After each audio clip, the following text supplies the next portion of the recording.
न चुना गया है। गठबंधन की बैठक हुई है ना, और गठबंधन में उनको कोऑर्डिनेटर बनाया गया है।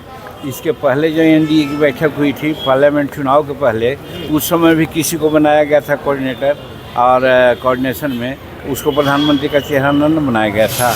तो वही बात यहाँ पर भी है। नमस्कार, आप देख रहे हैं सिटी पोस्ट लाइव और मैं हूं आपके साथ प्रभाकर पांडे। केंद्रीय मंत्री जीतन राम मांझी ने बंगाल में हो रही हिंसा पर बड़ा बयान देते हुए कहा कि ममता बनर्जी के नेतृत्व में बंगाल में संविधान का उल्लंघन हो रहा है। उन्होंने केंद्र सरकार से तत्काल कार्रवाई की मांग की।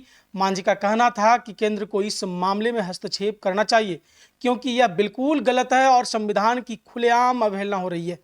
मांझी ने कहा, जिस तरीके से बंगाल में हो रहा है, ममता बनर्जी के स्तर पर केंद्र को तत्काल राज्य सरकार के खिलाफ कार्रवाई करनी चाहिए। केंद्र को देखना चाहिए कि वहां संविधान का उल्लंघन हो रहा है, यह बिल्कुल गलत है। यह बयान बंगाल में बढ़ती हिंसा और राजनीतिक अस्थिरता के बीच आया है, जहां विपक्षी दलों ने ममता बनर्जी पर हमला बोलते हुए आरोप लगाए हैं कि राज्य सरकार अपने विरोधियों के खिलाफ हिंसा को बढ़ावा दे रही है। जीतन मांझी ने महागठबंधन और तेजस्वी यादव के मुख्यमंत्री चेहरे को लेकर भी बयान दिया। उन्होंने कहा, तेजस्वी यादव को कोऑर्डिनेशन कमेटी का अध्यक्ष तो बना दिया गया है, लेकिन वे कभी मुख्यमंत्री का चेहरा घोषित नहीं होंगे। इन लोगों में कभी सहमति नहीं बनेगी, क्योंकि इन लोगों में एकता हो ही नहीं सकती। मांझी ने साफ कह दिया कि महागठबंधन में सीटों को लेकर कोई विवाद नहीं है और सभी मिलकर चुनाव लड़ेंगे, लेकिन उन्होंने मुकेश सहनी के भाजपा से संपर्क को लेकर टिप्पणी करते हुए कहा कि यह उनका निजी मामला है, यह उनका मामला है, हमारा कोई मामला नहीं है। लेकिन लिख लीजिए, उन्हें उप मुख्यमंत्री कभी महागठबंधन नहीं बनाएगा, क्योंकि जनता उनका आशीर्वाद नहीं देगी और वह जीत कर नहीं आएंगे। नीतीश कुमार के मुख्यमंत्री चेहरे को लेकर जीतन राम मांझी ने पूरी तरह से स्पष्टता दिखाई। उन्होंने कहा, 2025 में नीतीश कुमार के नेतृत्व में चुनाव लड़ेंगे और वहीं मुख्यमंत्री होंगे। इसमें कोई दूसरा मतलब नहीं है। आप लोग सवाल को दोबारा मत पूछिएगा। जीतन राम मांझी ने इस बयान से साफ है कि जेडीयू और महागठबंधन के अंदर नेतृत्व और मुख्यमंत्री पद को लेकर कोई भ्रम नहीं है। वहीं उन्होंने मुकेश सहनी और तेजस्वी यादव पर भी निशाना साधते हुए महागठबंधन को भविष्य को लेकर स्पष्ट संकेत दिए। इस बयान से राजनीतिक हलकों में कई चर्चाएं हो सकती है, क्योंकि बिहार की राजनीति में गठबंधन और मुख्यमंत्री चेहरे को लेकर सवाल हमेशा जटिल रहे हैं। इस पूरे मुद्दे को लेकर जीतन राम मांझी ने क्या कहा है, देखिए ये वीडियो। न चुना गया है। गठबंधन की बैठक हुई है ना, और गठबंधन में उनको कोऑर्डिनेटर बनाया गया है।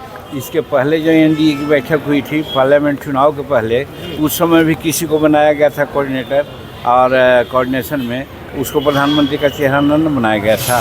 तो वही बात यहाँ पर भी है। वो तो सिर्फ एक लॉलीपॉप दिया गया है एनडीए में। इन लोगों में एकता कहाँ है?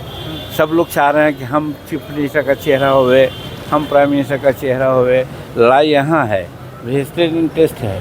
और हम लोग का एनडीए में सत्ता की लड़ाई नहीं है, कुर्सी की लड़ाई नहीं है, विकास की लड़ाई है कि हम कैसे विकास ज़्यादा से ज़्यादा करें।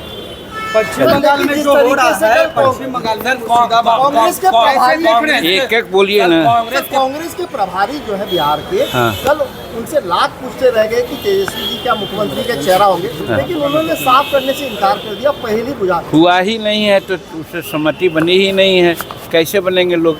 और हम समझते हैं कि हजार खाली पुलाव बनाते रहें लोग, एनडी में इनको नेता मानेंगे लोग नहीं, ऐसा हमको विश्वास है। पश्चिम बंगाल में जो हुआ है सर, कैसे देख रहे हैं? पश्चिम बंगाल में वहाँ के राज्य सरकार का फेल्यूर है। लॉ एंड ऑर्डर राज्य सरकार की होती है। उनके बॉर्डर से अगर कोई पार करता है तो उसको देखना चाहिए, और कहीं कोई घटना घटी तो उस पर त्वरित एक्शन लेना चाहिए।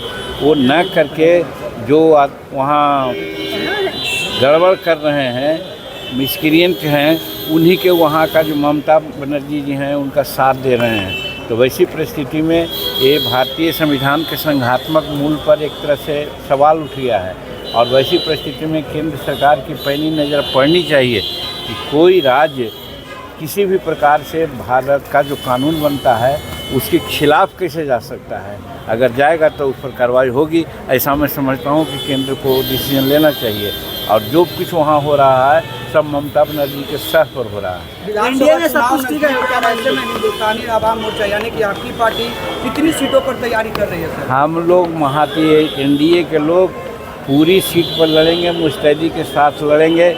कौन कहाँ लड़ेगा ये डिसीजन हम लोग एक साथ बैठ के सर करेंगे। मुकेश सहनी को कैसे देख रहे हैं महागठबंधन में, जिस तरह से उनको मुकेश सहनी को कैसे देख रहे हैं? कहा अब वो दूसरे में है, वहाँ हमारा हमारा बैल उनका भैंसा, दोनों में नाता कैसा है? बीजेपी के संपर्क में इस तरह की बात कही जा रही है। बीजेपी के संपर्क में आरजेडी में रहेंगे तो उनको डिप्टी सीएम बनाया जा सकता है। यही लोग में वहाँ हैं, लेकिन आप जान लीजिए कि उनको डिप्टी सीएम बनाएंगे, जीत के आएंगे तब ना। सर एक सवाल है, एनडीए का चेहरा नीतीश कुमार जी हैं, उनके नेतृत्व में चुनाव लड़ेंगे। हमारे सभी लोगों ने कहा है इसके बारे में। इसमें आप लोग जो पूछते हैं सो बेकार पूछते हैं। कोई भी अगर कोई कहता है दूसरी बात तो मानना नहीं चाहिए। हमारे अमित शाह जी बोल गए हैं और हमारे जो प्रभारी हैं सो बोल रहे हैं। हम लोगों ने भी तय किया है कि 2025 में नीतीश कुमार हमारे मुख्यमंत्री का चेहरा होंगे और उन्हीं के नेतृत्व में हम लोग 225 सीट जीतेंगे। कह रहे हैं 25-25 नहीं होंगे नीतीश मुख्यमंत्री। अरे वो कांग्रेस कह रहा है, उससे अपनी बात है। चलिए।